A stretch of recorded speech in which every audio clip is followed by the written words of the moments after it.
Welcome to Formula World. I'm your host, Dylan Shelley, and here's what's on this episode. First up on Formula World, Verstappen silences stupid critics. Max Verstappen has had a slow start to the year, but with 2 podiums in the last 3 races, the young Dutchman looks to be back on course, and it is the belief of Red Bull advisor Helmut Marko that Max's recent performances have now silenced his critics. Generally, for the whole team, it's a real relief to have both cars in the finish. 1 podium, 1 fourth. And also for Max, all these stupid critics are stopping. He delivered, so I think he gave the right answer.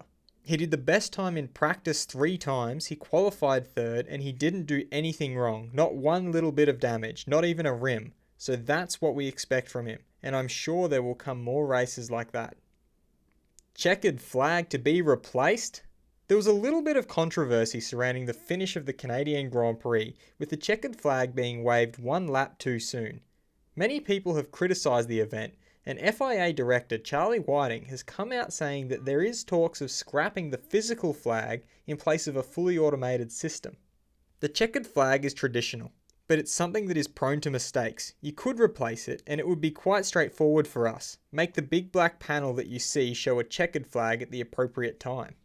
Whether we need to go to that length to rectify a situation that happens every 10 years is arguable, but it's something that I'll certainly be looking at. Renault to remove engine offer from the table. The Red Bull engine debate is still raging on, although there are talks that a deal with Honda is all but done. And according to Renault boss Cyril Abiteboul, it may well be the case that Red Bull are forced to go with Honda, especially if they keep delaying their decision. We have extended the deadline due to the 12 years of good cooperation that we have had. In Montreal, they saw our new specification and that of Honda. They have all the information. I see absolutely no reason to delay this further. In Austria, our offer is not going to be there anymore. They'll have to talk to Honda. Red Bull boss Christian Horner doesn't appear to be in any rush to make the call and says that his team wants to take a closer look at the engines in France before deciding. And Red Bull advisor Helmut Marko agrees and doesn't see the big deal to making a decision less than a week later. Whether it's France or Austria, it's only a few days. I don't know what's so important about it all of a sudden. We will announce our decision between the Grand Prix in France and the race in Austria. Reverse grids could fix overtaking issue. The issues of cars struggling to follow one another is a major concern to the quality of the racing we see in Formula 1, and new changes are being implemented to the aerodynamic regulations for 2019 to try and ease the pain. But Renault technical director Bob Bell has suggested that having reverse grids would force designers to make cars better at overtaking. With reverse grids, it suddenly becomes important to be able to get through the field. As long as we don't think of anything, the teams won't be incentivized to change things. The fact is that we develop cars largely based on the ideal flow of air when they drive by themselves. For designers, it's all about maximizing qualifying laps, especially with the top 3 teams that presume that they'll start at the front. Overtaking isn't necessary on Sundays. McLaren car still worth developing. McLaren have fell far short of their pre-season expectations for 2018, but all hope is not lost, and McLaren racing director Eric Boullier believes there is still value in working to make their current car better, rather than focusing on 2019.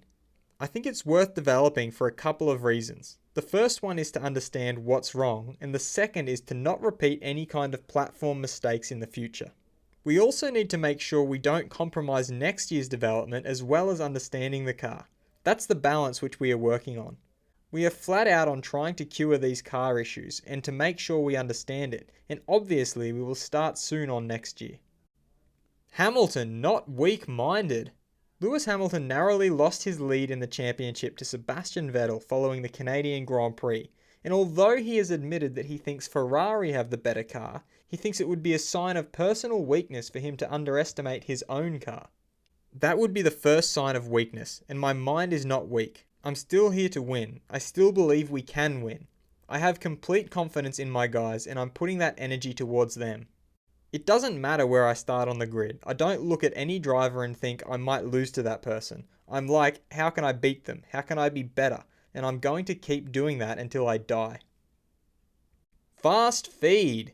Fernando Alonso will start on pole position for the 24 Hour of Le Mans thanks to a blistering lap put in by teammate Kazuki Nakajima. In a recent interview, Fernando Alonso described Schumacher as his role model when he first began racing.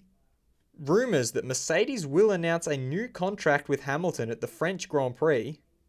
McLaren driver Stoffel Vandoorne is happy with his results and says, "I don't feel any pressure at all." Red Bull head of driver development Helmut Marko says that Brendan Hartley will stay with Toro Rosso because Brendan is now competitive. And Fernando Alonso believes his last championship winning car was his McLaren MP422 from 2007. Formula World fans react. Is Kimi done? On the previous episode of Formula World, I asked whether you thought Kimi Räikkönen is done, and the results are in. As you can see, 47% of you say no, you still think he has a bit left to give, while 41% of you think that yes, it is now time for him to go. And smaller numbers in 7% say that yes, he's long overdue to retire, and 5% say no, he can go much longer. Should the checkered flag be scrapped? Be sure to vote in the poll and let me know what you think in the comments. And if you liked this video, feel free to subscribe and check out my other videos for all the latest in the world of Formula 1.